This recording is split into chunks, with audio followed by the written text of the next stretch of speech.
Lost in the bickering may be the language. President Trump continues to fight for a wall, and yet just this week, his chief of staff, John Kelly, told the Los Angeles Times that the idea of a solid concrete wall was abandoned early in the administration.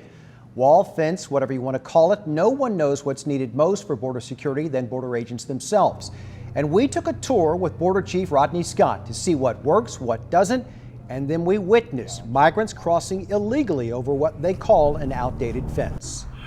So on January 1st, this concertina wire was not here either. San Diego Sector Chief Rodney Scott is trying to make his case that no matter what happens in Washington, D.C., his agents are the ones in the real fight.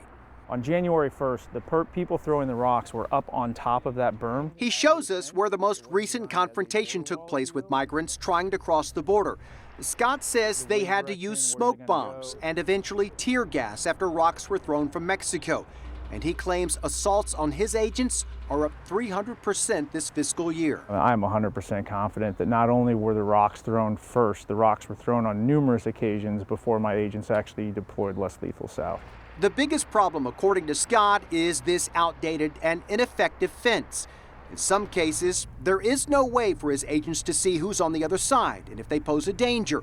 And while Congress and the White House argue over a border wall, Scott and his agents at least have this. All of this that you have here is just within the last couple of weeks? Within the last week. This was within the last week. Portions of a new fence funded before President Trump came into office and shown to us by Border Patrol for the first time.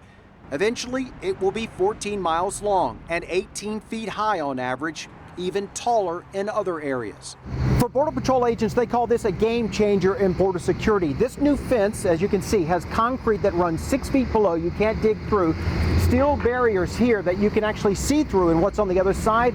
And the wall is 30 feet high. That's a significant upgrade from the other areas of the outdated fence where human traffickers had the ability to cut through the fence. On average, there's 3.5 breaches in this per day. To jump the legacy landing mat fence, run up, and start a cut in this fence big enough that you can actually get people through is less than 2 minutes total time.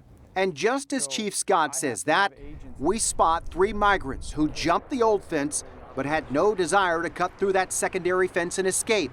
They quickly surrender to a border agent. When that happens, there's a high probability that they're going to try to claim asylum.